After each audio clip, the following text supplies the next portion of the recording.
Para el señor Maneiro. Sí, muchas gracias.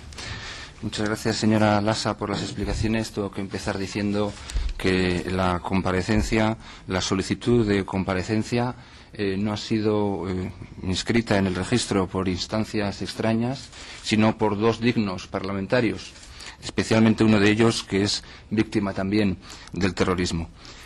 Dicho esto, ya sabemos que es usted víctima del terrorismo y sabe usted que tiene toda nuestra solidaridad.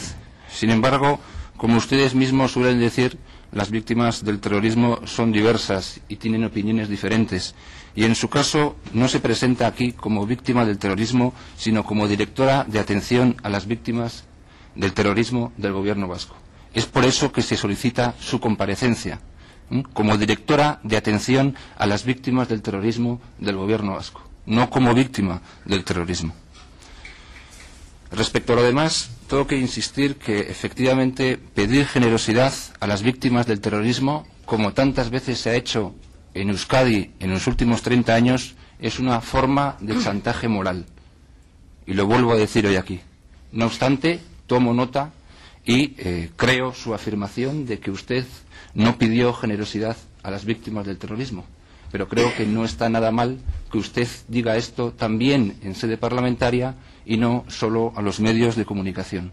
Insisto, pedir generosidad a las víctimas del terrorismo es una forma de chantaje moral y asumo y le creo a usted cuando dice que no pidió generosidad a las víctimas del terrorismo. El problema o el tema es que, al parecer, estas asociaciones dicen que sí, se les pidió generosidad.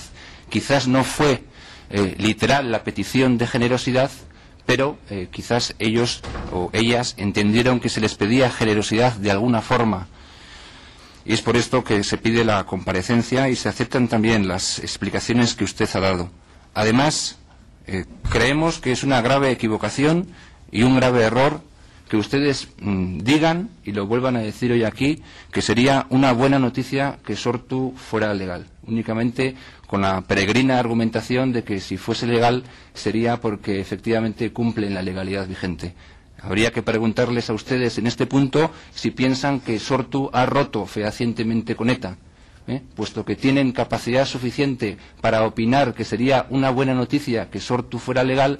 La pregunta es, ¿piensan ustedes que Sortu ha roto fehacientemente con ETA para cumplir así, en la letra y en su espíritu, la ley de partidos? Nosotros pensamos que no. Esperamos, de todas formas, a ver qué dicen ustedes y a ver qué responden. Usted hablaba de mentiras y de especulaciones. Durante los últimos meses hemos escuchado tanto a usted como al señor Urquijo y les hemos leído en diferentes medios de comunicación y hemos atendido diferentes entrevistas. Y hay cosas con las que no estamos nosotros en absoluto de acuerdo. Porque UPyD, sí, efectivamente, porque UPyD también tiene opinión política y está en su derecho de darla, como hacen ustedes.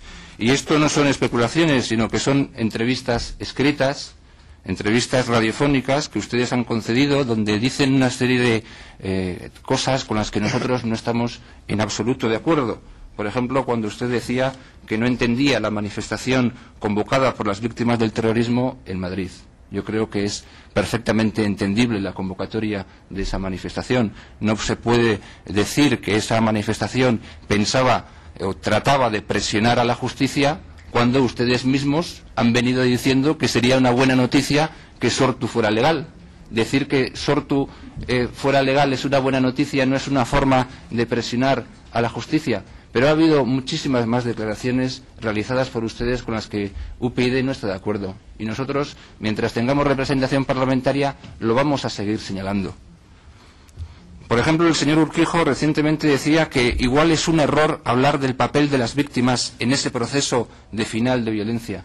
Pues es una declaración que nosotros también consideramos que es muy desafortunada.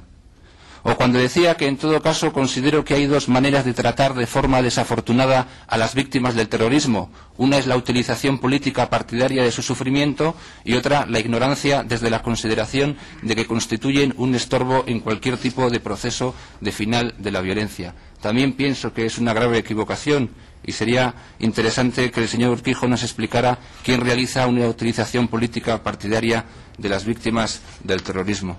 O tampoco estamos de acuerdo, y esto, como digo, no son especulaciones, sino que son entrevistas escritas, cuando el señor Urquijo, en referencia a la presencia de víctimas del terrorismo en las aulas, dice entender los recelos que puede haber por parte de un sector de la ciudadanía.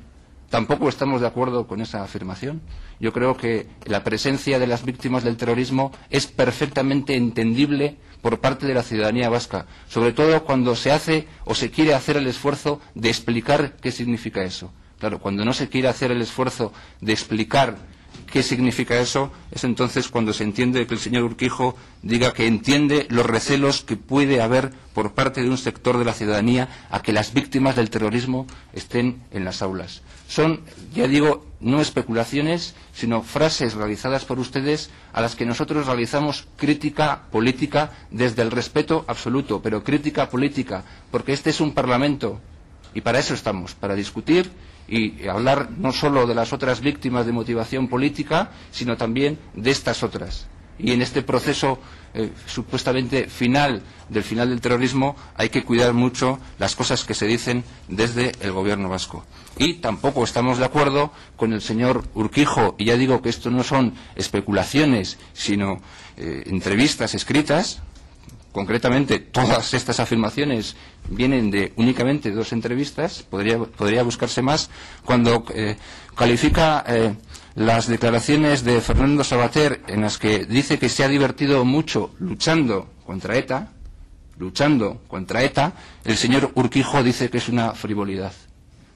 Yo creo que la función debería ser distinta. Y en ese caso concreto, en el que se le acusó de una serie de barbaridades al señor Savater, yo creo que era esperable que el señor Urquijo, más que calificar de frivolidad las palabras de Savater, hubiera salido en su defensa.